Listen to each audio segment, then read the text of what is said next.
If you are just joining me right here, it is the No Filter Effect Show where we keep it 110%, like I said.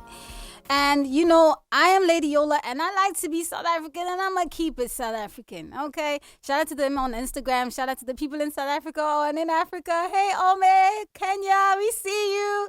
Hey, guys on Instagram, Pi Radio. Hey, guys, hope you good as well. So, guys, I've got a couple of news I just need to give you guys. So you know me, I like to keep my hot topics there in Africa and my hot topics here in Africa.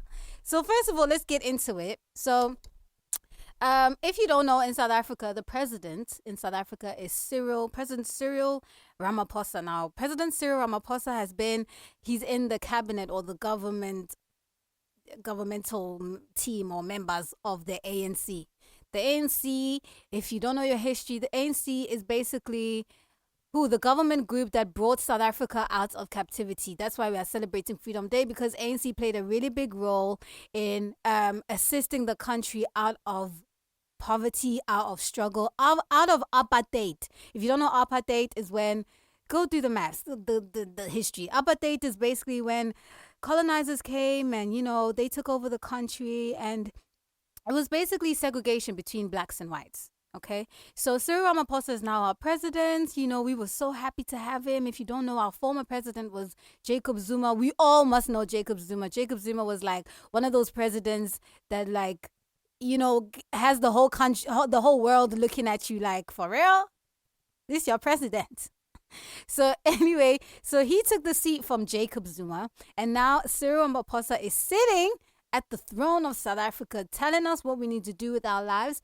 But there's drama with him because a few people are actually talking about the way he's running the country and the way he has conducted himself in certain situations that have now, like, erupted in the country, such as COVID. Okay, so first of all, artists and musicians are now coming out of the woodwork, you know, having points of views to comment about the president. And it's not, South Africa is not one of those countries where if you talk about someone in high places or in high politics, you'll just disappear from nowhere. You know, it's not one of them countries, because we know those countries exist. But South Africa is a country, hence why we're celebrating Freedom Day, where freedom of speech is there. You can say and do whatever you please that will make you happy. So artists such as Simpiwa Dana is one of South Africa's most pronounced, amazing musicians. You know, she has taught the world. She's worked with artists such as Asa from Nigeria. She's worked with a range of artists, and she took to Twitter and she mentioned on her Twitter page that, let me read it to you. She says, I know we're scared to say it, but Ramaphosa is the worst president we have had. Now, if you don't know the history of presidency in South Africa, we thought Jacob Zuma was the worst, bruh. Like, we thought Jacob Zuma was like the ultimate clown of the clowns. But like, she's come out and she says, since this guy has fully sat down and taken power over the country, there's been so many things that have gone wrong that we never expected. So Jacob Ramaphosa sat down in the throne in 2018, and since then there's been quite a few things that have happened in the country. Of course, with coronavirus, you know, they have to do things like quarantining and lockdown. And if you know South African culture, South African people don't like to stay indoors. We don't like to stay inside, you know, wherever there's the sun. And you know it's Africa, so the sun is there almost all the time. We South Africans want to be out and about enjoymenting. But Ramaphosa was like, no, we have to lock down this coronavirus, this, that. And I think because of how Africa is, and when they take force into their hands, they really take force into their hands. Police were doing madnesses on the streets. They were beating up people for just walking to the shop, like just sitting in your yard. They would break into your yard to like discipline you about being inside your house, in your yard. Okay, so things like that were happening across the country. Poverty has increased in the past 3 years. Recession has increased, you know, and people, after Simpiwa Dana obviously put this comment out saying, yo, you guys, I don't know if you guys are scared. Me, I'm not scared. I just want to let you guys know, if you were too scared to say it, I'm going to say it for the whole nation. Ramaphosa ain't doing the things to be done for the pot to be made. And people took to Twitter and were agreeing with her. They were like, yeah, like, You know, Ramaphosa, there's so much that has changed in the country since he sat down on the seat. People are attacking him for his 3-year reign. People are talking about, you know, education and the issues with education in South Africa. You know, students are fighting for free education. Students are fighting for bursaries. Students are fighting for scholarships. Students are just fighting in South Africa. And people in South Africa feel like there's so much the government could have done to prevent so many things. People are also complaining about SOE workers cannot be paid. The economy's going down. The rand has decreased by so much.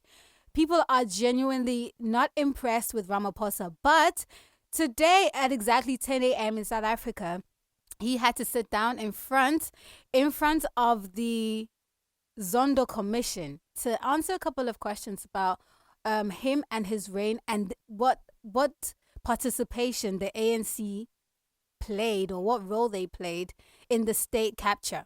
Now, state capture is when Jacob Zuma, our corrupt president, Jacob Zuma literally handed the country over to some next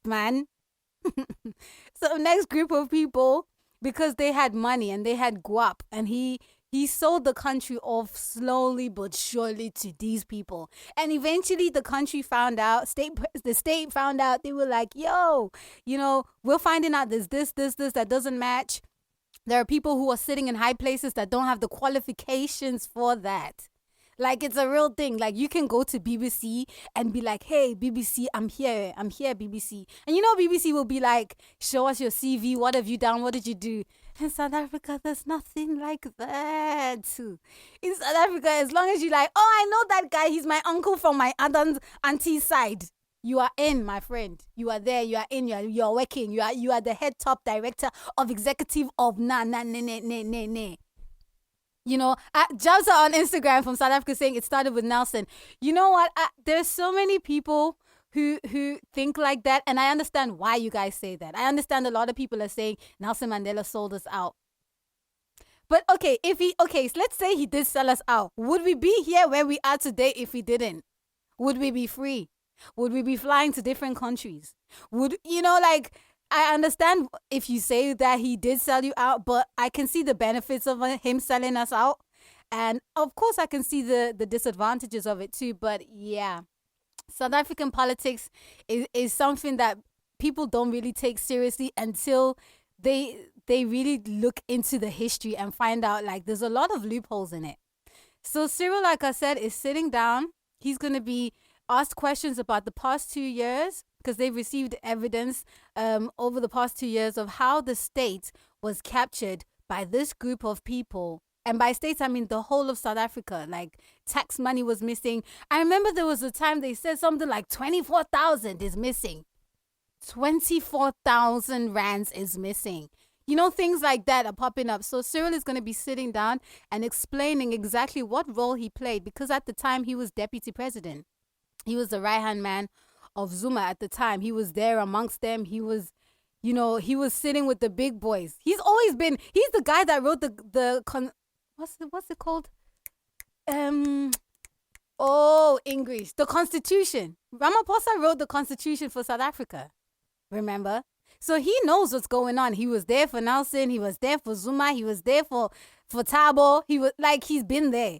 So the reason why he's sitting there today is because they need to ask him, Gahle guy, what did you do? What did you say? What did you give? What did you receive? Let's take shout out to Jabo on Instagram. I love my Instagrams. Jabo, I see you, Jabo. I see you. I hear what you're saying. But anyway, guys, you guys on Instagram as well. Someone is saying my dad is Nigerian. I think all African politicians in general is a can of worms. I agree with you. African politics is not like European politics. It's not like American politics. I think every country has their own system, but African politics, you'll see people beating themselves up there in the political rooms, in political meetings. They're all wearing suits and stuff, and you're gonna see grown people be throwing fists and stuff. This is African politics. Like, whether you're from Nigeria, Ghana, Kenya, Namibia, I'm sure at some point there were grown people throwing hands because they couldn't agree on what to do with the country. And something I've always said to people is, when you think it's easy to be a president, Abi, you think it's easy to just sit and decide, okay, now I have to govern the nation. You can go in there with a clear mind and good intentions and all of that jazz. But once you sit there and you see the money that's there, and you see the opportunities that's there, and you see the businesses that are in the country that's there, trust me, I think your mind just goes sideways, honestly. Because every president that I know, that like whenever they sit in a place of power or whenever they obtain such kind of authority, what they intentionally went in there for somehow changes along the way. It gets lost somewhere in the works. So shout out to you guys.